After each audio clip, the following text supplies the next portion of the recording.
Greetings, Africa and its mighty diaspora.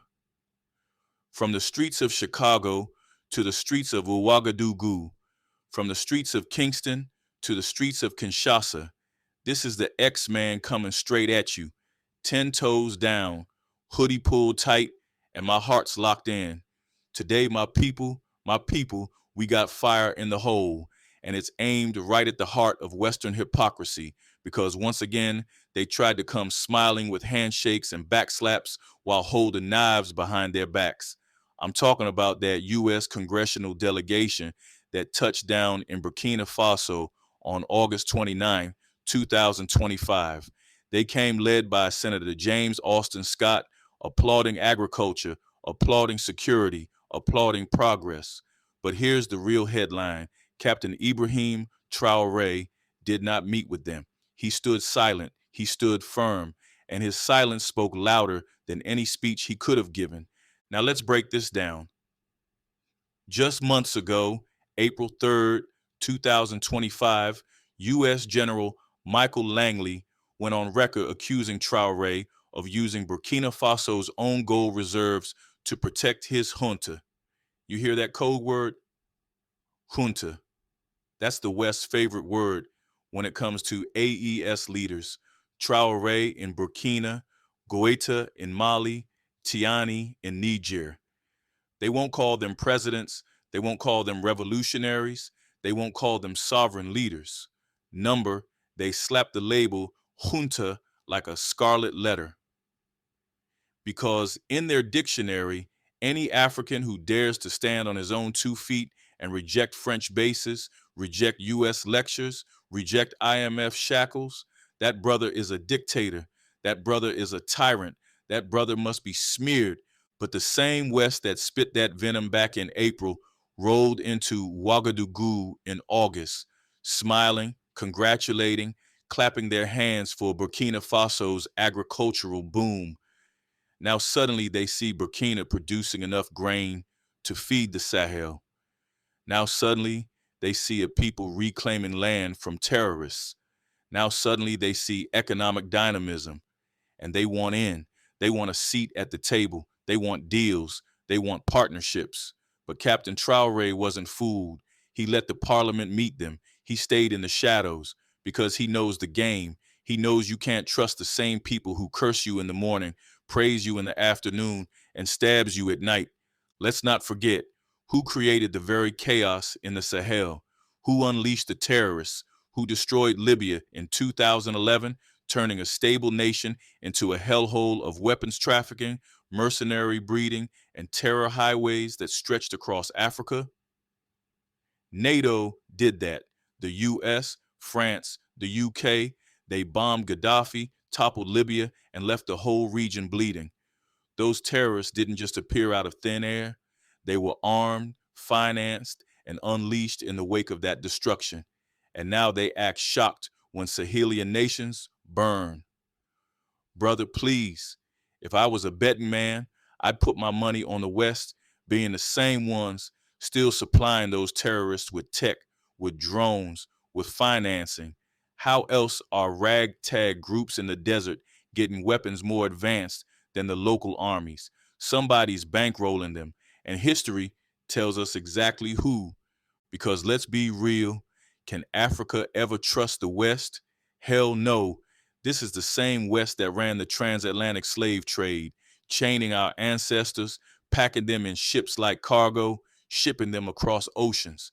Historians say at least 12 million enslaved, but if you count those who died in capture, in the marches, in the Middle Passage, in the fields, we are talking tens of millions, entire generations wiped out.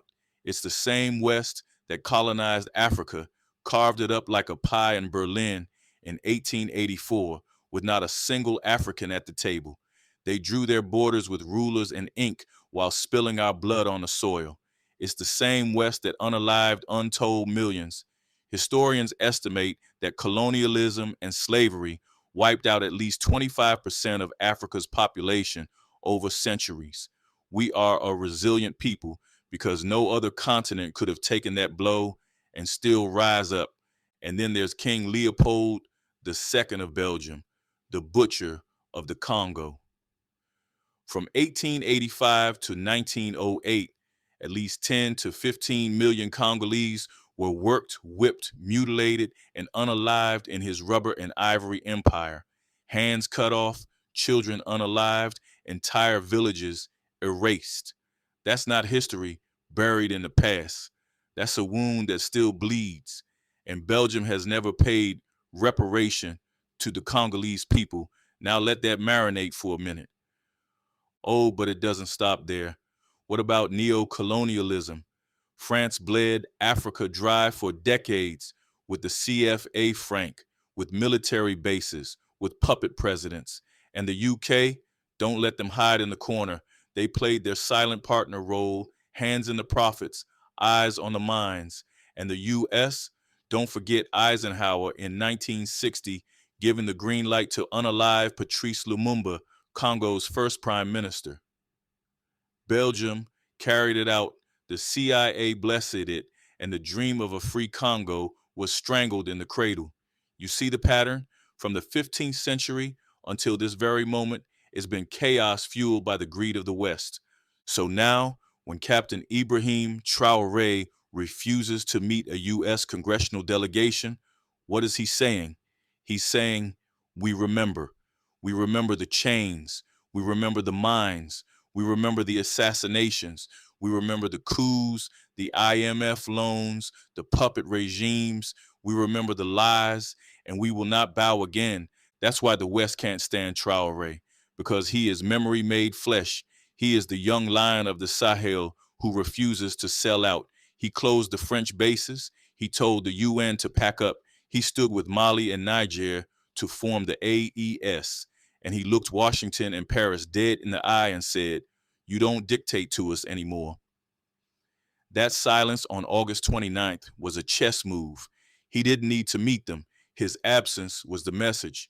Burkina Faso is sovereign, Africa is sovereign, and we will not trade our dignity for handshakes and aid packages. Hold up.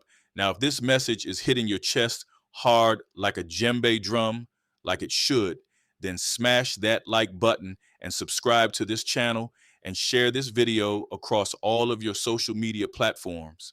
Share this video with your mama, your pops, your uncles, aunties, cousins, and friends, because this ain't entertainment. This ain't TikTok or Netflix. This is Africa's revolution, and Africa needs all hands on deck.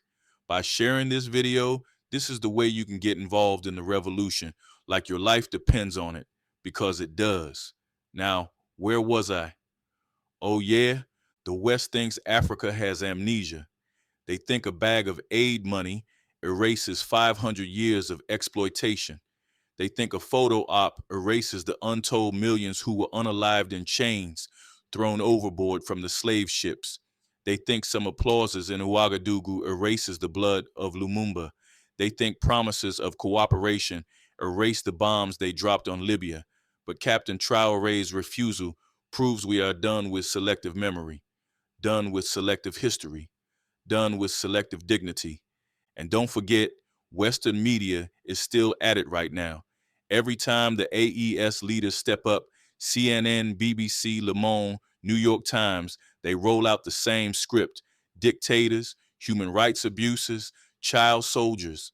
They paint the Sahel as chaos. They blame the leaders, but they never admit who created that chaos in the first place. They never admit NATO destroyed Libya. They never admit France armed militias and calls them revolutionary fighters. They never will admit the U.S. runs shadow operations across the Sahara. Instead, they act like Africa is just inherently unstable. Nah, brother. Nah, sister. This instability has fingerprints, and those fingerprints are Western.